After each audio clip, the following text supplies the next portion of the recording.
Well, I mean, that's the thing with cooking. You got to know the basics first. Yeah. If you skip the basics, I'm sorry, but you're not going to know how to cook. You know what I mean? You got to start from where it started.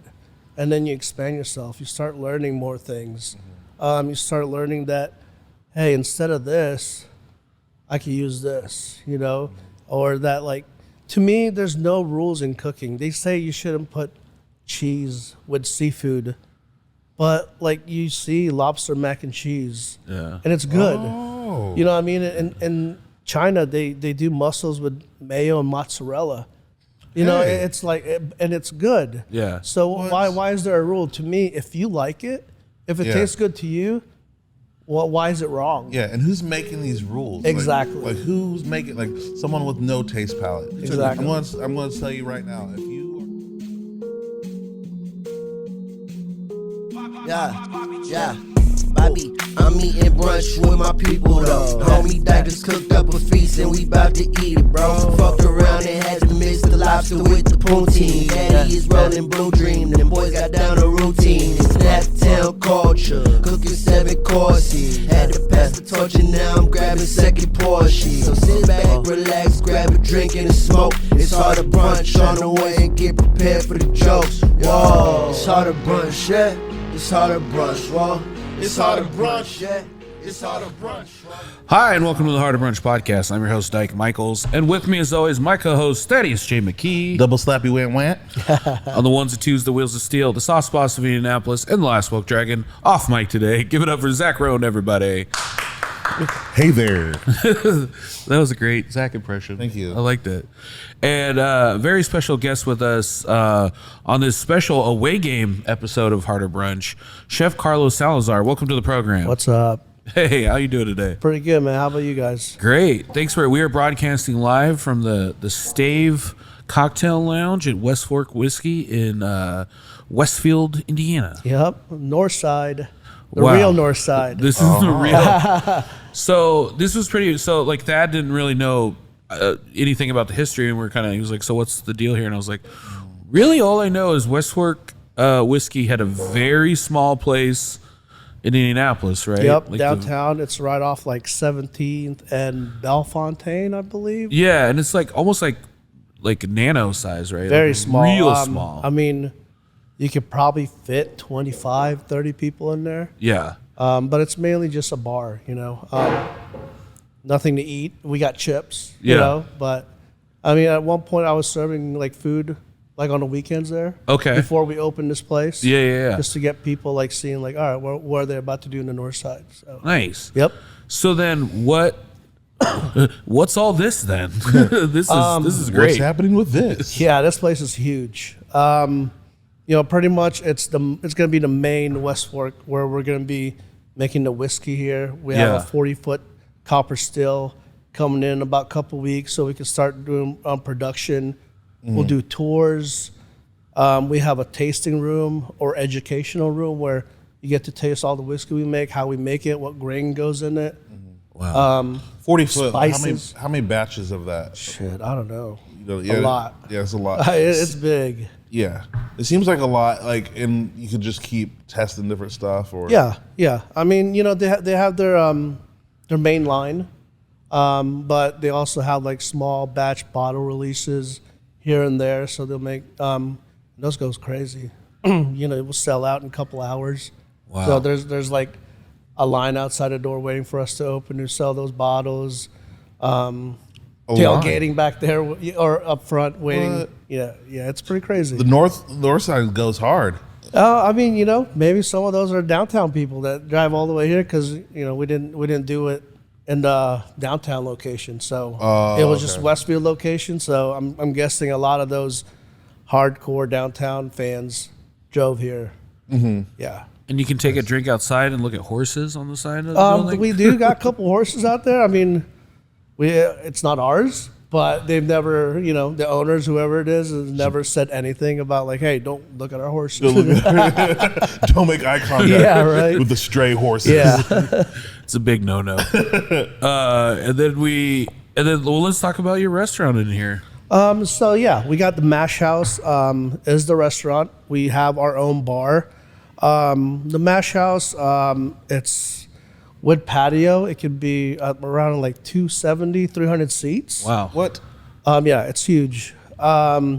We concentrate on like Midwestern cuisine, using a lot of local ingredients, farmers, things like that. Just showcasing what we could grow here in Indiana, Midwest area.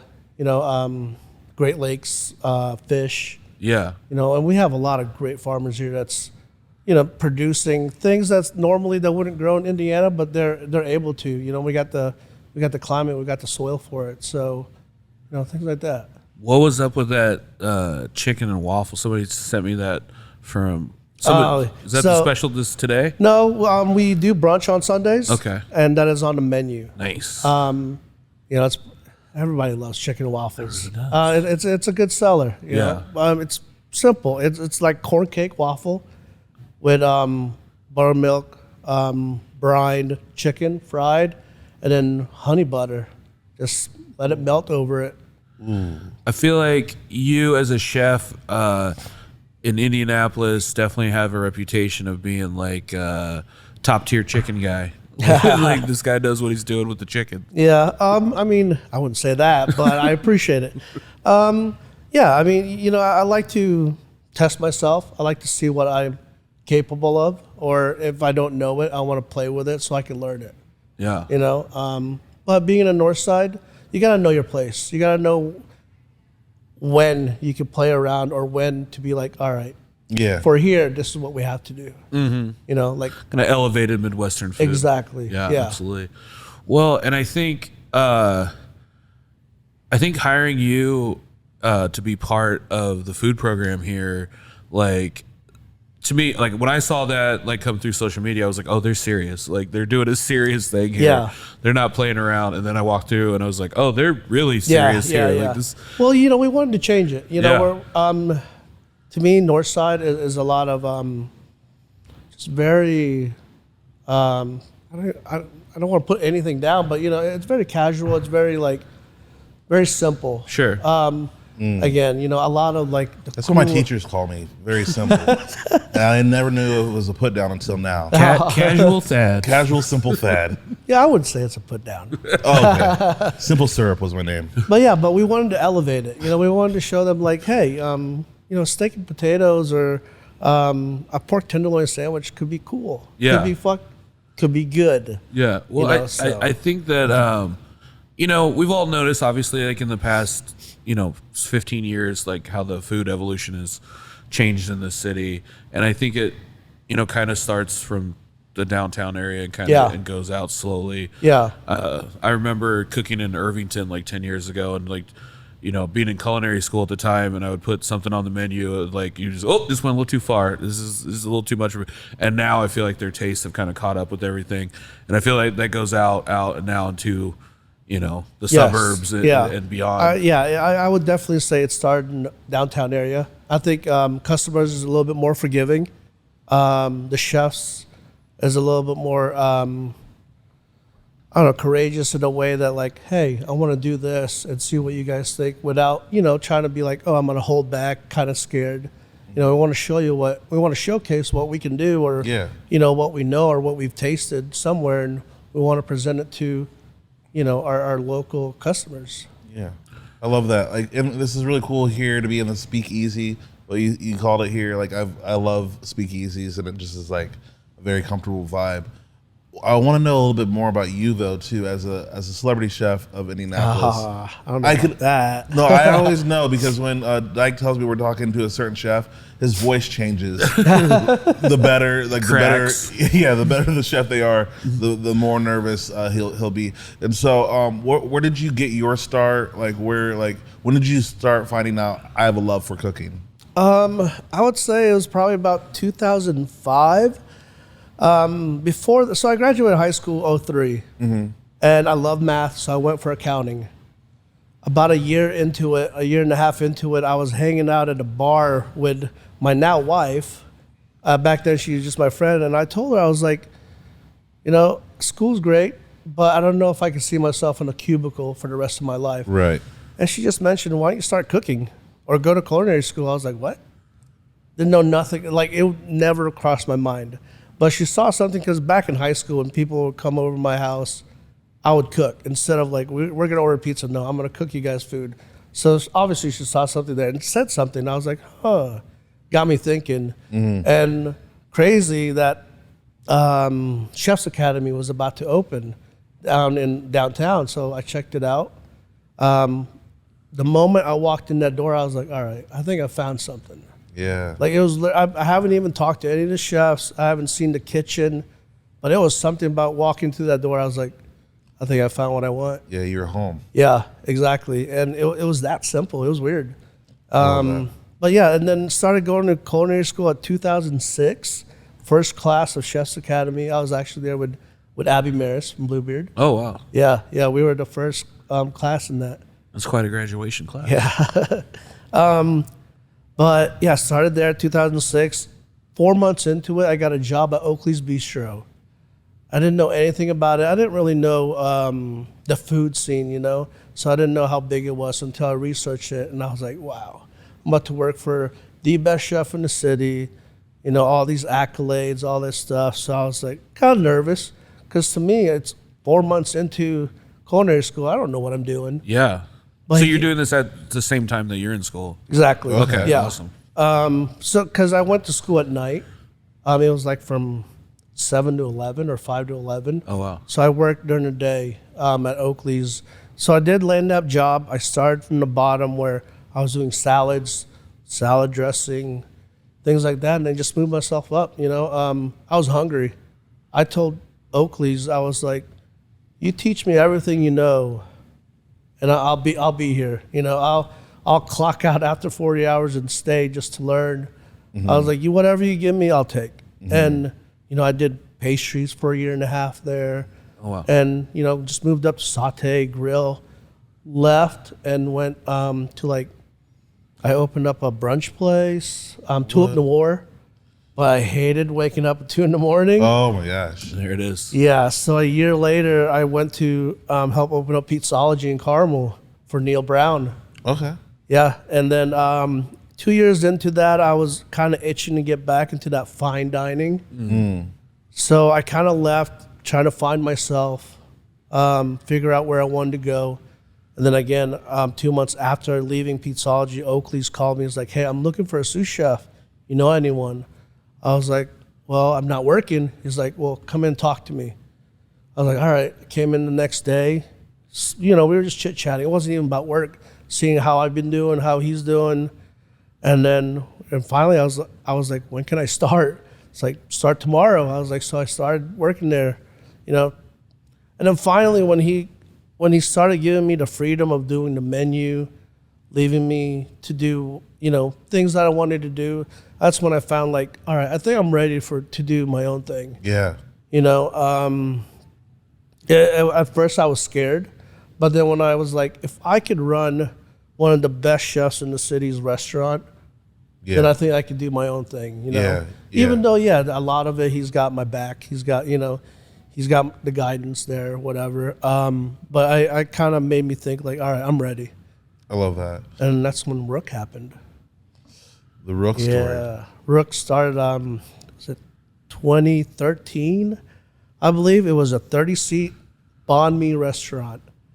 And finally we were like, well, this could be a chef-driven restaurant. We were in Fountain Square. Yeah. Fountain Square was blooming. Milktooth was about to open in 6 months from then. And then Bluebeard was already open about 7 monts before Rook opened. So it was a place to be. So finally we were like, you know what? Let's change this. So I wanted to do something that I didn't know about.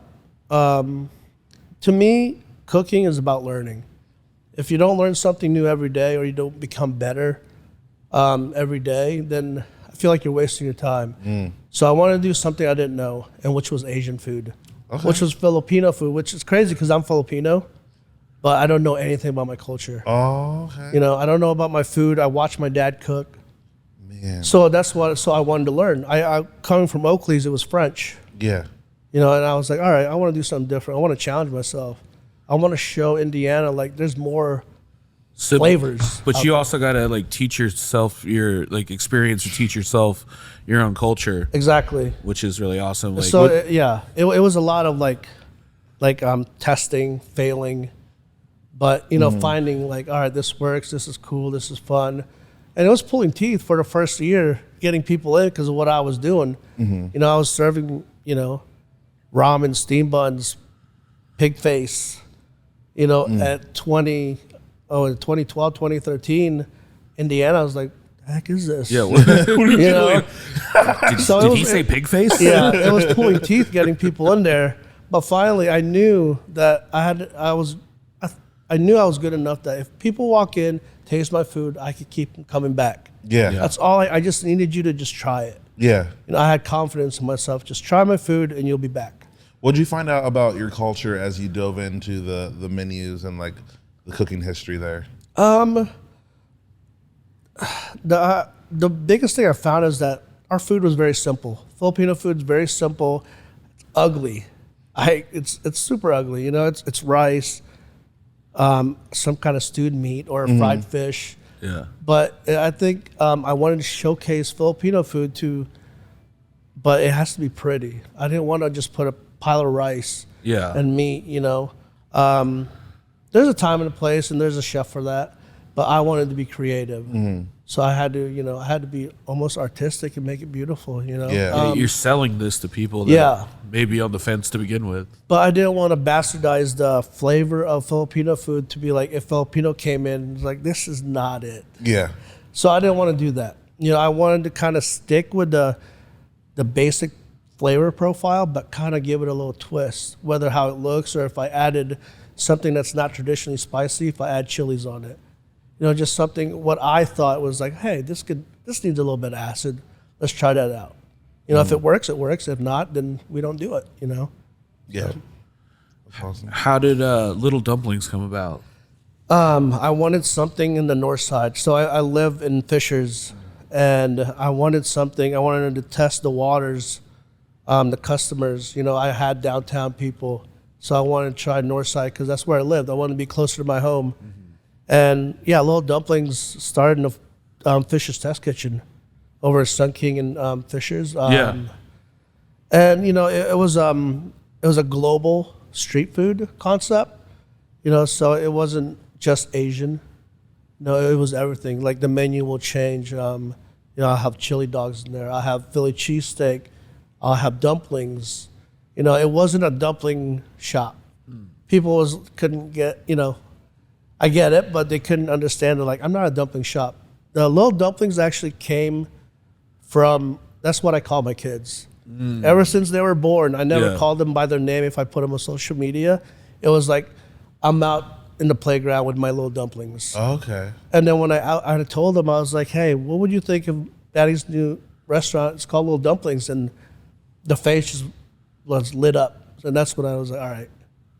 I'm opening that up. It is going to be called Little Dumplings. Whether it's a dumpling shop or not, that's what it's called. Yeah. It could be a hot dog place, but I'm calling it Little Dumplings. Little Dumplings. Yeah. That's awesome. And do they go by Little Dumplings at school? No, that's literally just me. Okay, cool. Yeah. It's almost like my pet name for them. What was like the most when you were exploring like Filipino food for the first time? Like, what are the things that you were most drawn to, attracted to? What are the things that you were surprised that you didn't enjoy? I think I was attracted to the biggest condiment in the Philippines is vinegar. Here we don't think about vinegar as a condiment. Yeah. We think about it as like a ingredient in a dish. Yeah. But in the Philippines, it's vinegar. We'll dip fish in vinegar. We'll dip a steak. Yeah. And some kind of vinegar, add a little bit of soy sauce, chilies, garlic. That's your dipping sauce. So I like that. I love that flavor. It didn't really go well with some wines, but, we were Riesling heavy, so it kind of went well with a little bit of that. And I mean, it was just, again, I felt like everything was a surprise to me because I really didn't know. The food, the Filipino food I knew was what my dad cooked, and it was like 4 basic things.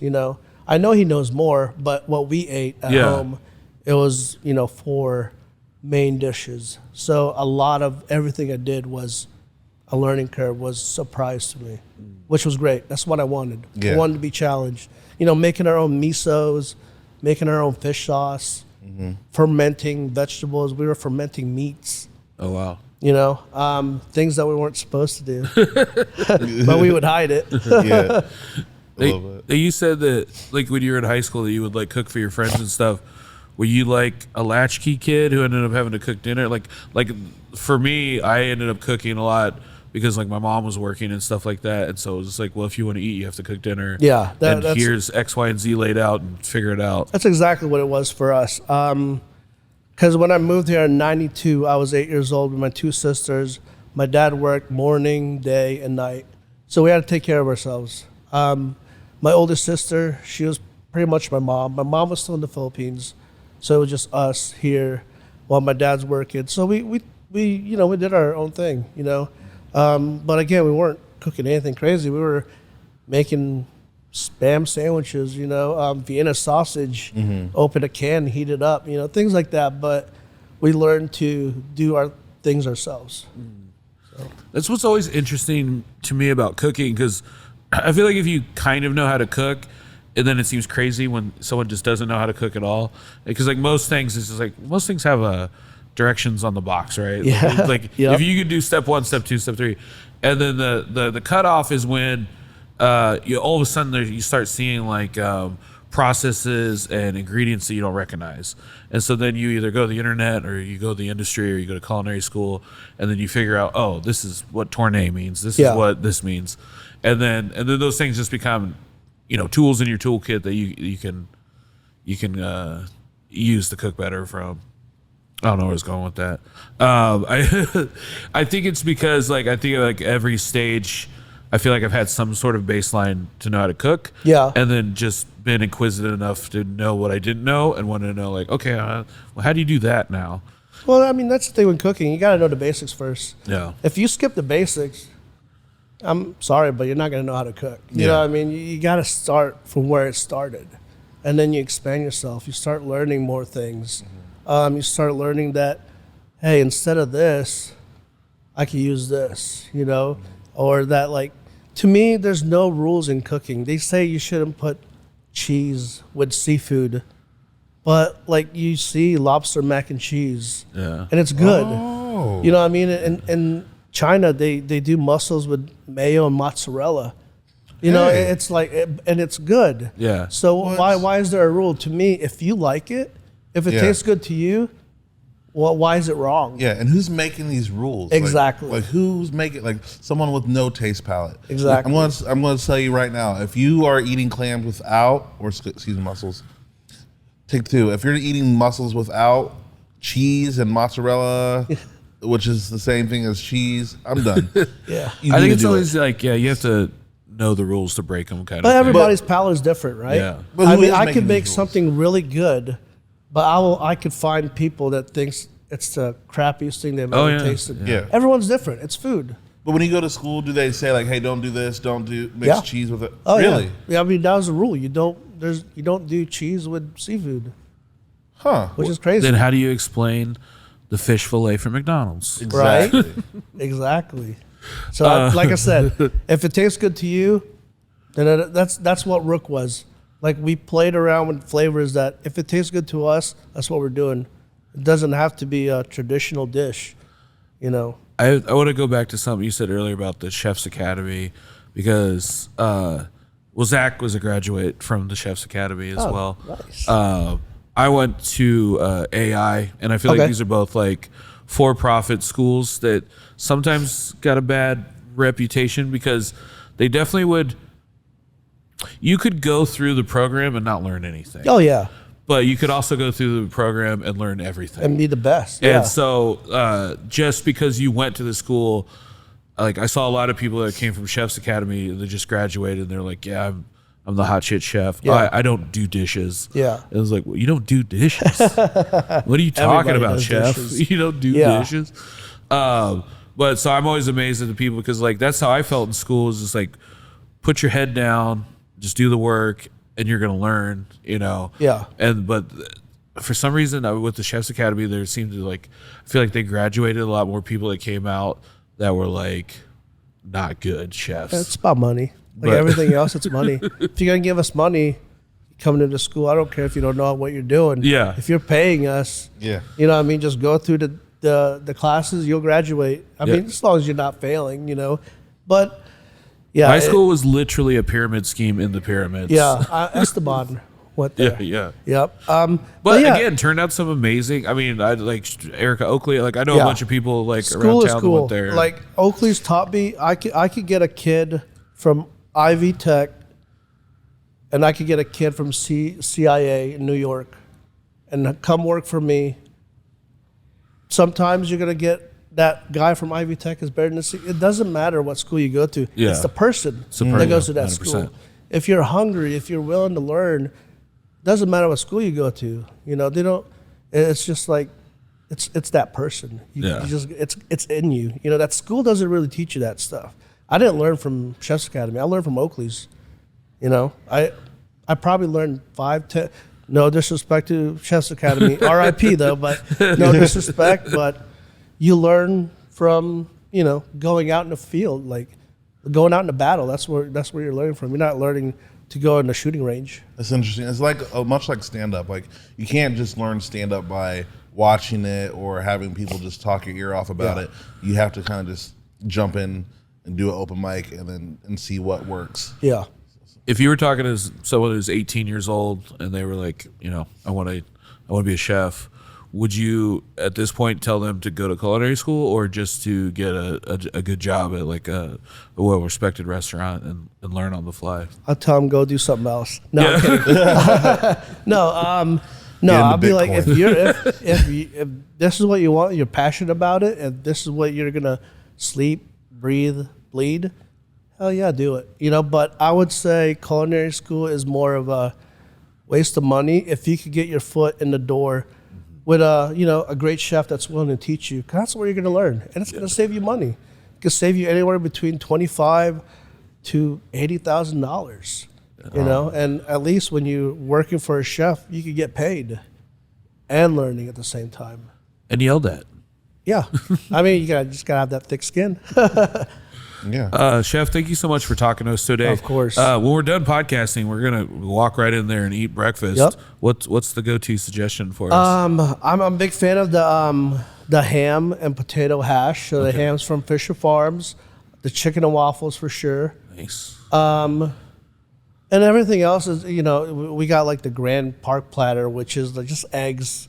You got to go to the traditional.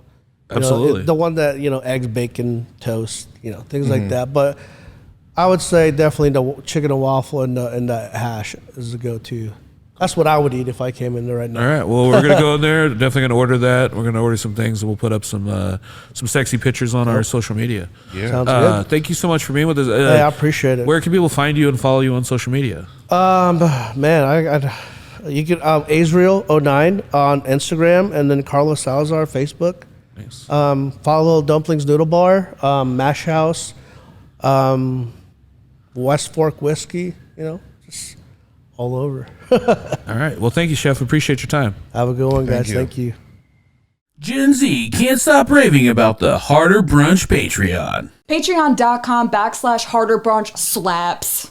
No cap, the Harder Brunch Podcast is bussin' on God. Move over, Boomer. Gen Z's here to talk to you about the Harder Brunch Patreon. Harder Brunch Podcast on Patreon, $3 a month, low-key a steal. The Harder Brunch Podcast deadass has me bricked up every day. Listen to these all totally real testimonials. No, I'm getting paid to do this, don't worry. Yeah. No, you think I do this for free? No. The Harder Brunch Podcast deadass slaps. Sound younger! The Harder Brunch Podcast deadass slaps. Just go to patreon.com/Harder Brunch.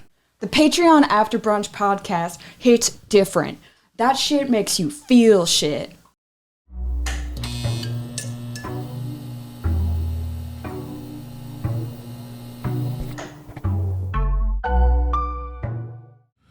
Hi, and welcome back to the Harder Brunch Podcast. We're here joined by Josh Ratliff from West Fork Whiskey. And please tell the people what you do here at Westfork Whiskey. Oh wow, that's a big question. I'm the director of brand experience, so I am making sure that when you walk into the building, it's feels and acts and performs the way that our brand does in a bottle, or and as a brand from retail through the events, promotions that are going on, that it all feels cohesive.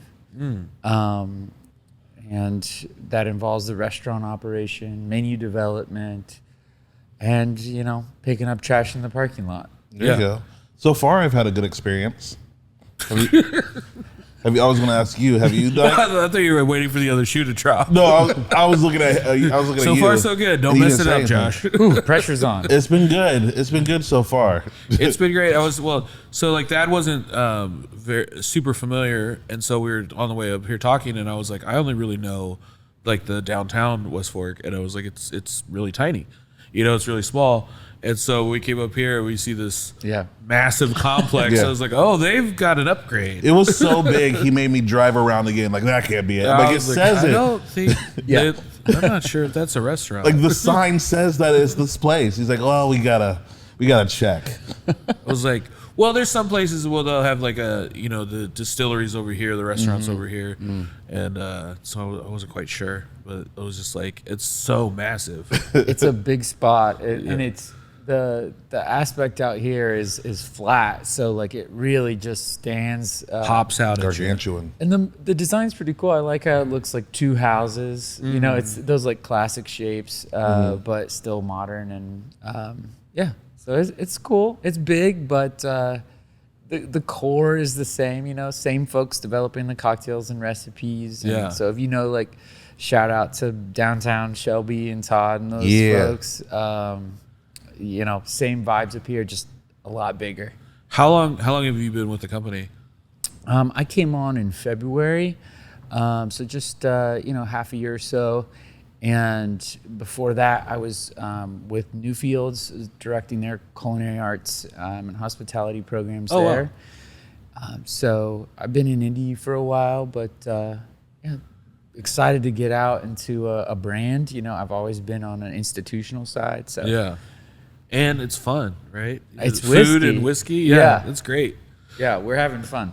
So this is a really cool. You want to tell us about the room that we're actually podcasting in? Yeah. So this is Stave. Stave is named after the wood pieces that make up a barrel. So Stave is kind of that zoomed in to the cocktail experience vibe. We have. It's literally a book. It's leather bound. There's a table of contents. There's a foreword. It's not just a quarter sheet of cocktails.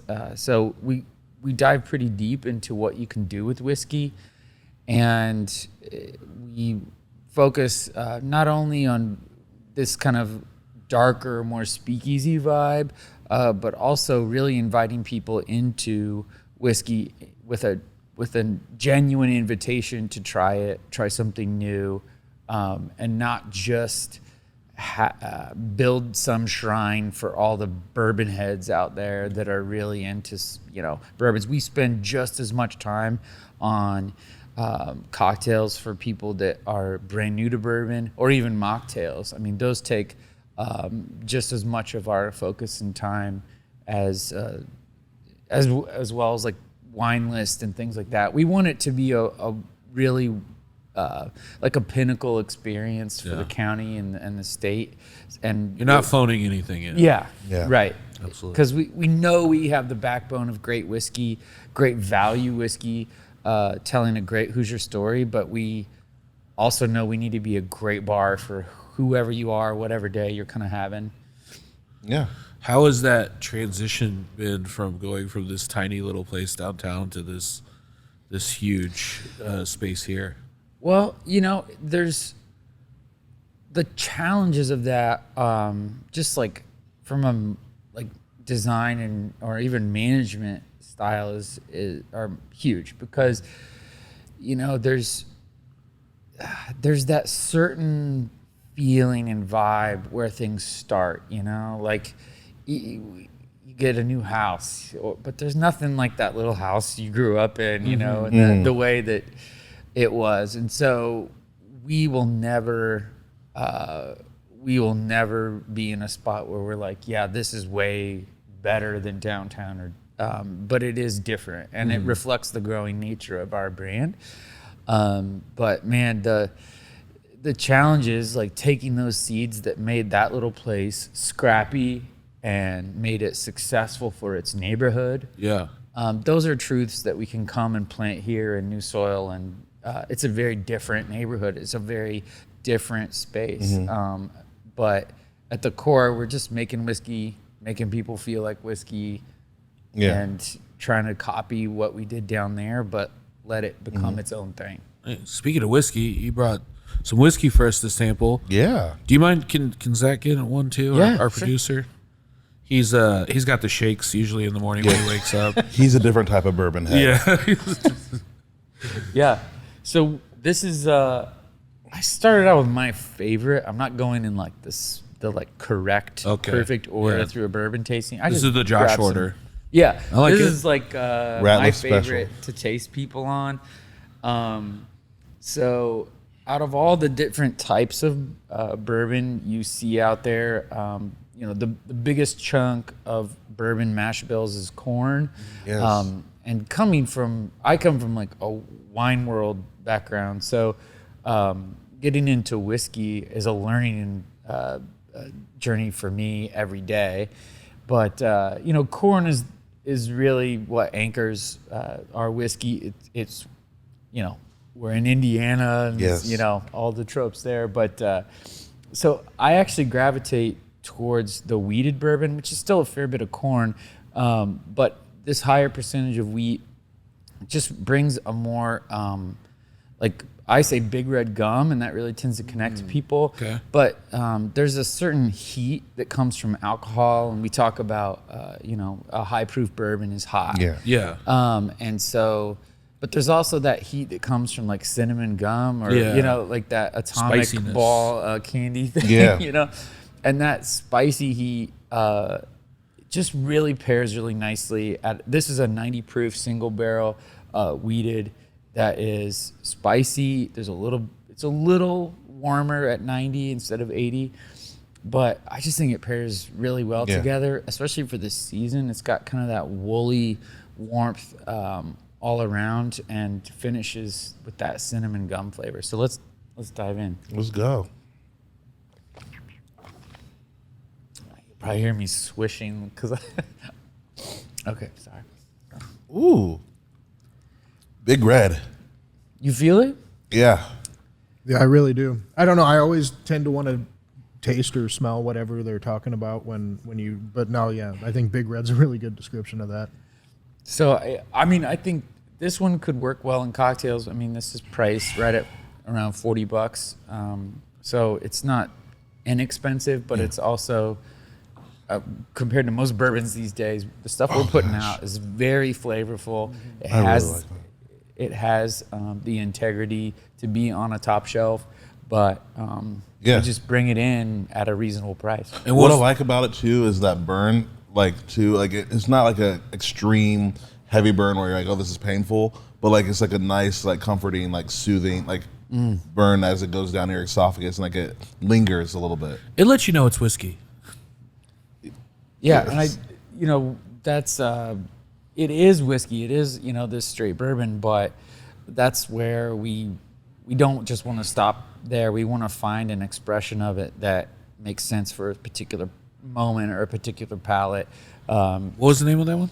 So this one's the wheated. The wheated. That we put out. And so, a lot of brands have like, especially in the wine world, or the brands will put out these very, these histories, in down in Kentucky, this is our 150-year-old horse farm, and we made it into a distillery, and this old guy was this, and his nephew, and all. It's like we don't want to come to Hoosiers and say like, some like pseudo history or thing, anything like that. We just want to believe in the juice we put in the bottle, put a label on it that helps you understand what is in the bottle, and put it at a decent price. And it's great.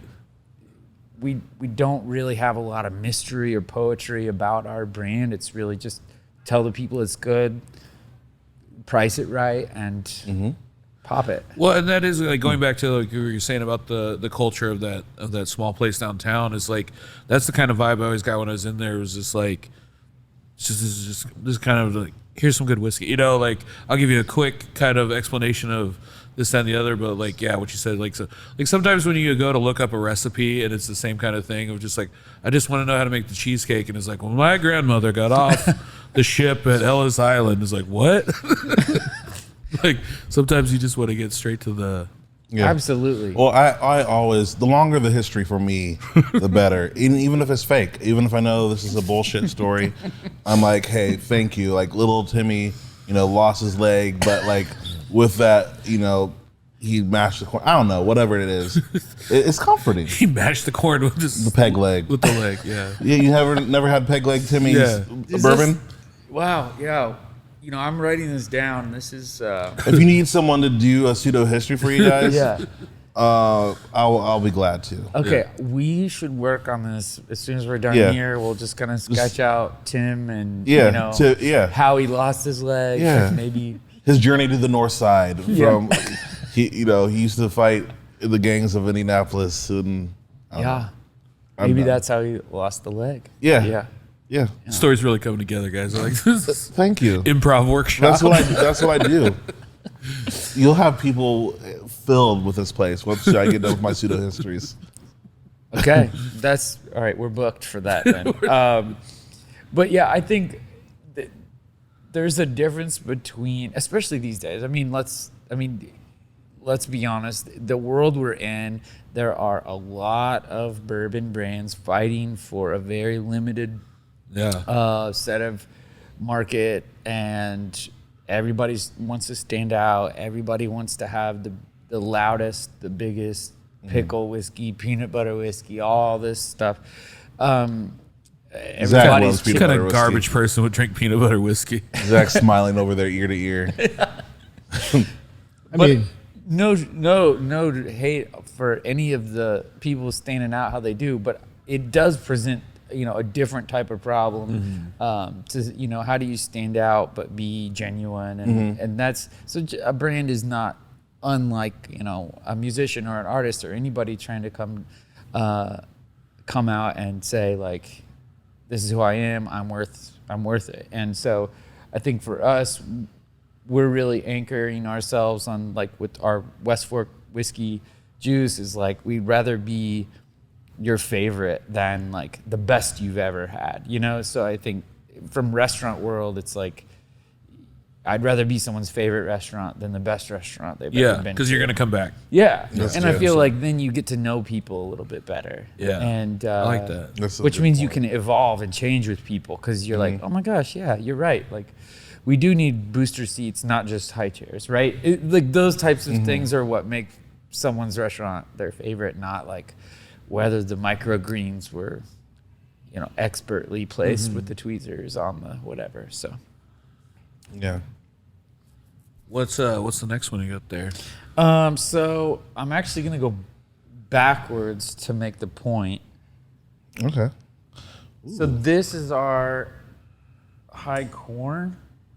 So corn whiskey is let's get everybody. There we go. We'll pour up.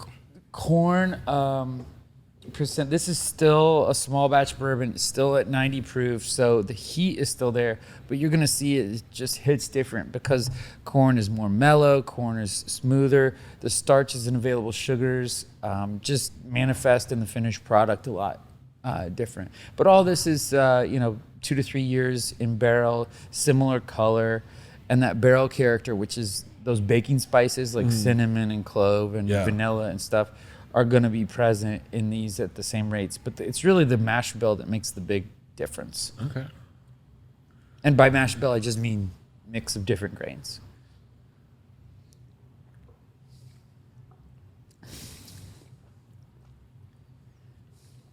Yeah, so that one yeah. is just that like spice in there is, or the spice just isn't in there. Yeah.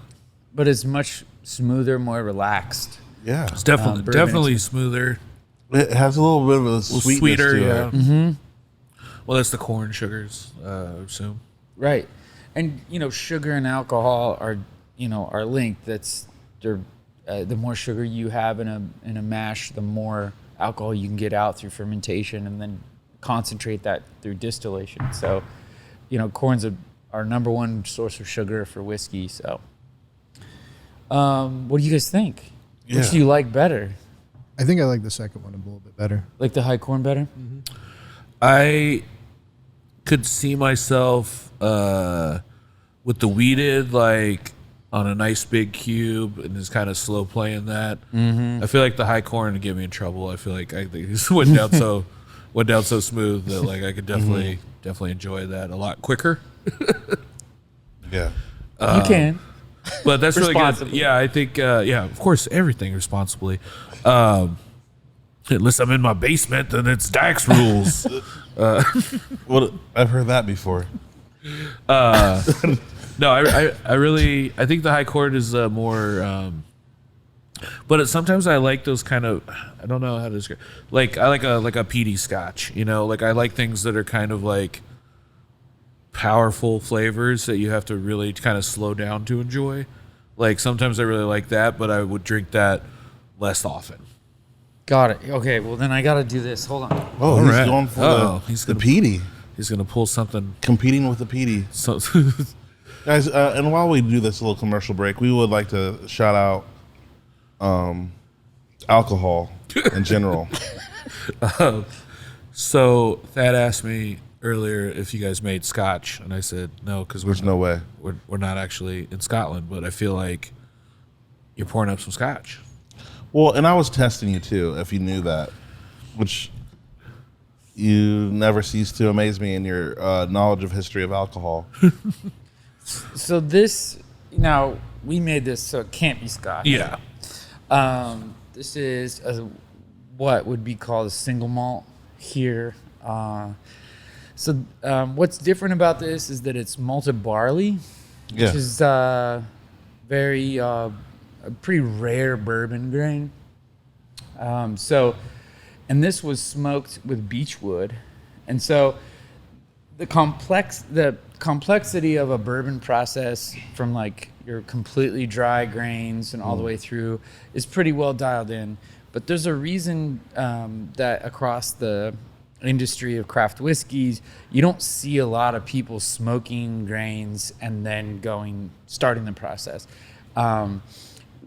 To dive deep into this, we'd have to talk to Julian, our head distiller, because he's like super knowledgeable about the exact science behind it. But suffice it to say that even for him, it's been like a challenge to get the exact same yield and things like that out of these smoked grain bottles. But when he nails it, these are like some of my favorite whiskeys we produce, and it does put us on a pretty sparse map of people that do smoked grain whiskeys here. Now we're talking. This is the Beechwood.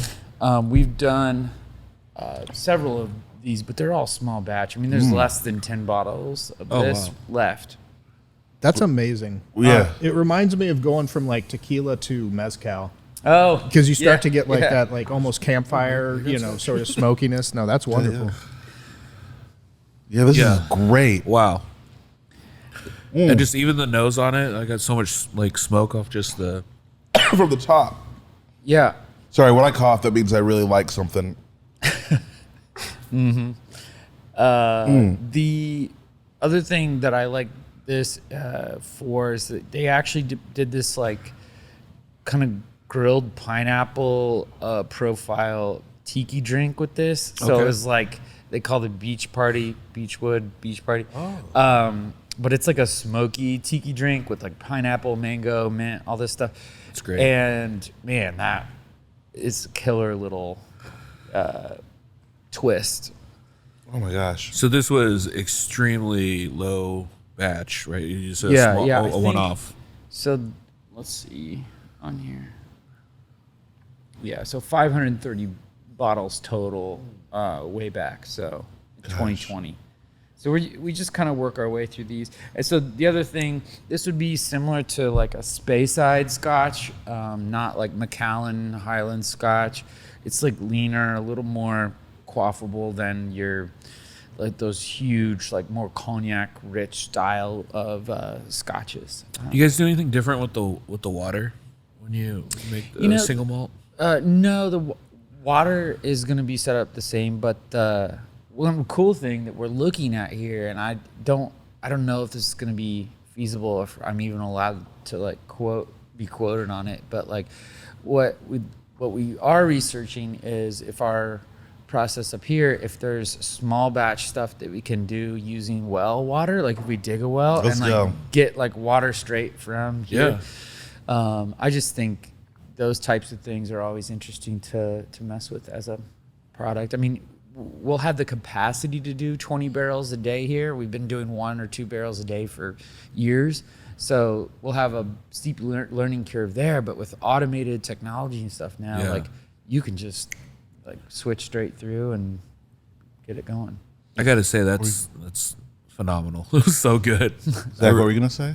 No, I just really like the idea of the well water, because I grew up in the country, and I love our water back home, and it definitely tastes like something. And I always thought it has to be something kind of like, you know, when you get the mineral waters or whatever, and they taste like the earth or whatever. But well water never sounds as fancy. Yeah. I remember well water, or even, you know, like drinking out of the hose. Hose water, baby. Yeah. Hose water. Maybe we need to skip the well and just say we make this with hose. Yeah, it's Hose fresh, water? fresh from the hose. We had a guest come over to our house and offered her a glass of tap water, and she said no, thank you. She didn't drink which it was. She called it sink water. Sink water. She goes, "Oh, I don't drink sink water." And I never heard anyone say that before. Like she had her hands up. She's like, "Oh, like is that sink water?" Like we had like a sink water just standing, and we just scooped it up. It was like, who calls it sink water? That's inappropriate. And then so if you're a lady out there and you think you're bougie, don't go to someone's house and call it sink water. That's disrespectful.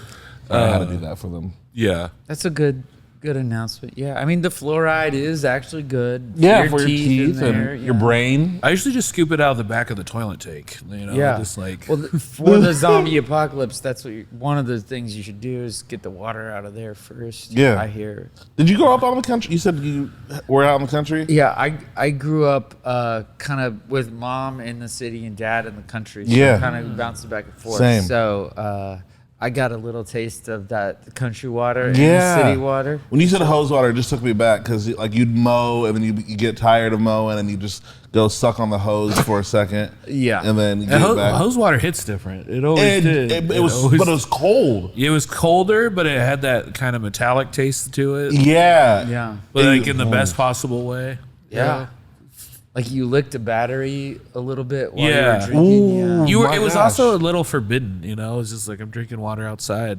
Well, it wasn't forbidden on our farm. Yeah, I've Like, in never the heard city. of the hose water being forbidden. I don't know. It just always seemed weird. Forbidden water? Like you pick a hose up out of the dirt. and There's just our take a brand. drink. That's the name of it. Forbidden water. There you go. I like that. Yeah. And but like maybe was it your place or were you drinking other people's hoses? I wasn't technically supposed to be there. You were not supposed to be I was there. asked to Okay. leave a few times. Well, that's Well, fine. I Get feel off like that hose. The spigot, like drinking straight out of that spigot, now that's really like, that's bottom. But like if you got the hose, it's luxurious. It's Yeah. like you could be standing. Yeah. You could bend over and drink it so it doesn't get on your tennis shoes. Now I will say something did ruin my experience with drinking hose water. Like I poured it like I think in a glass one time, and you could see a lot of minerals. You don't want to see that. I was like, oh, this is not clear. That's part of the trick. You never put it in a glass. That's the prestige. You never put it in the glass. That's the trick with hose water. Yeah. Do not put that in a glass. Okay. Water from hose. That was our segment. No. Well, I was man, I'm still so impressed with it because I was just like, yeah, no one's doing single malts out here. Like, this is crazy that you bust us out. Yeah, we were literally talking about this before you came in. I was explaining to him specifically why you wouldn't have it, and it was so good. Surprised us. So good. So yeah. we got to tell Julian to make another one. And what we're thinking, so every Tuesday we do a big batch of meat on the smoker, and like butternut squash and stuff, and then we do like a barbecues day. But I think it'd be fun for like next spring, or like once barbecue season starts to really ramp up for outdoor cooking, to do another round of the smoked single malt. So Well, you know what you can do. You know you can buy like a 1 foot by 1 foot plot of land in Scotland and technically be a lord. You can just do it online, and we'll do that too. You get 1 foot by 1 foot of land that's yours. And then they make you a lord, and then the distiller could be Lord so-and-so's, Scottish single malt. Okay, I'll get that for Julian for his birthday. Yeah, love it. You're a Scottish lord now. Lord it's like Ratliff. being like an internet minister, Yeah. I think I am still. Thank you. No, this is the Hamer. Yeah, so Can you explain the name of this? Because I know a lot of times people call it Hammer. And so it's Hamer is Hamer. This is our brand that we distribute. So this is in a dozen or more states, and it's Indiana grain whiskey that is usually small batch and made at different proofs. So it has kind of a little world of its own within our total brand. And then we're going to sample. Oh wait, no. Hugh Hamer comes from the first distiller registered in Indiana. Oh, okay. In southern Indiana, 1825. Okay. And so we kind of took that recipe that was on file there and tried to best recreate what it would have tasted like. And this is like the meat of like why we are a company, actually. Kind of between our two brands, the promise is still the same, that like we are debunking the myth that like somehow on the other side of the river, like the barrels are better, the water's better, the grain is better. Yeah. It's the people are better. It's just as we all know, Indiana is a different state than Kentucky, and each state better has a different political reality. Wow. But if we kind of zoom out back to like post-prohibition, the reemergence of distilleries in Kentucky had fewer barriers, and in Indiana it was much slower. And so with the craft distilling licenses and that kind of those programs were a boon to craft distillers in Indiana and really injected this. But there's no reason to think of whiskey as being always in Kentucky and not in Indiana, because the reality was there were many, many, many distilleries of quality on both sides of the river before Prohibition. So I always say Kentucky did it first, Hoosiers did it better. You don't agree. All right. We'll put it on a t-shirt. We'll add that to our creative meeting after this. So we're pouring the Hamer honey here. So the way this works is, so honey is stored, aged, stabilized after its production. And so honey aged in our old Hamer barrels, and then we basically take the barrel back and age it for another set of months. So what you end up with here is creatively kind of our answer to people wanting a wider variety of flavor and profiles in whiskey. But I really believe that your Jack honey and these other larger house products are made in a bigger way and more predictable, so they have to use more predictable processes and ingredients to produce at that scale.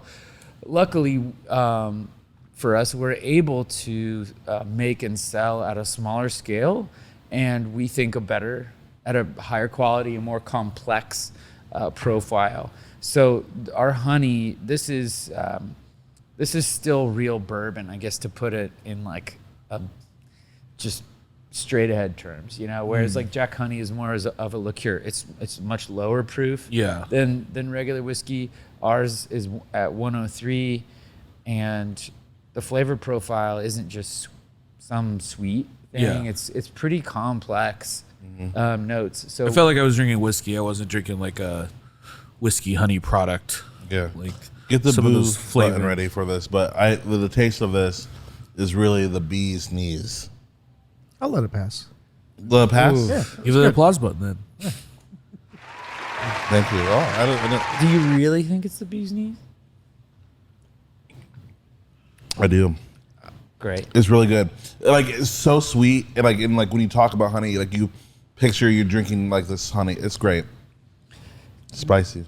No, so for me, the alcohol that I know and drink straight is tequila, and so I know I like sipping tequila, and I know a decent amount about that. And for all other hard alcohol, I usually go really trashy and pick a sweet flavor. Yeah. And so like limoncello, peanut butter whiskey, honey whiskey, those are, you know, some of my favorite things. And they're definitely, like you said, very one note. It's you know, sweet whiskey. But this is not. This is wonderful. Like, this is something that you can actually sip and enjoy, and it's not just straightforward sweetness or whatever. It's really nice. Yeah, I didn't even want to make the comparison because I didn't want to like drag down the name of the product, but the weeded tastes like if someone made like an adult Fireball to me, because it has that cinnamon in it. But like, I don't want to compare. I don't want to be like it tastes like Fireball. Like, it tastes like what Fireball would be if you were, you know, if you have a job. If you, yeah. Like, oh, this is like a whiskey with cinnamon notes versus like a sugary, you know, car crash. The notes that we put out and write for, let me see if I can just pick one out here. So we write the notes in order to inspire people to like kind of come up with their own. Yeah. So like on the weeded, you know, one of the notes was like cedar chest, or like beet sugar, state fair peanuts for the high corn. And so like when we write our notes, our goal is to kind of get people to be like, oh, it's okay to come up with anything that I smell. But occasionally there are people that are like, so like you put cotton candy and cornbread batter and state fair peanuts in here, like, and then do you like filter it out? Or I have to do hard work to like go with them and be like, actually we don't, because these are the notes for and because you don't want to made with real horse feel blanket. Stupid. Yeah. You're good. I would be like, wait, what did you just say? Hey, hold up. Let's get him. Hey, come over here. Listen to what he just said. Listen to what Ding Dong just thought we put in our whiskey. Cotton candy? No. Fair peanuts? Come, get out. It's common enough, but that means that's to me that's kind of that. It's proof that we have a bigger job in Indiana as an Indiana distiller, people native Hoosiers. We have a bigger job as a brand than to just make good product. We have a job to welcome people in without pretension, without a price-focused strategy. You know, we want to be sustainable as a business, but we want to be talking to people about what whiskey is, where it comes from, educating them, and bringing them on to team whiskey, which craft beer, you know, 20 years ago, I mean, there was still a stigma and you couldn't buy anything on Sunday and all that stuff. Craft beer did a lot of work, a lot of legwork for folks to say, like, it's okay to, like, go to church with your family and have a beer with lunch afterwards, right? Yeah. I really think during church, if you want to. I'm certain there's a craft beer church somewhere out there. Maybe. Yeah, it's in Portland. Yeah. Okay, yeah, it's not here. You know, Hoosiers are simple, and if you educate us, we're gonna latch on, just like the craft beer and what you're doing with whiskey. Josh, thank you so much for taking time out of your day to talk to us, and this has been amazing. This was so good. Where can people? I don't know if you want to give your professional keep up. If we want to keep up with everything that West Fork's doing, where's the best way on social media to keep up? Well, West Fork Whiskey, our main page is going to always be sharing the sub accounts. So if you're really interested in learning about family-friendly food that we put out, you know, the Mash House has its own page, and you can focus in there.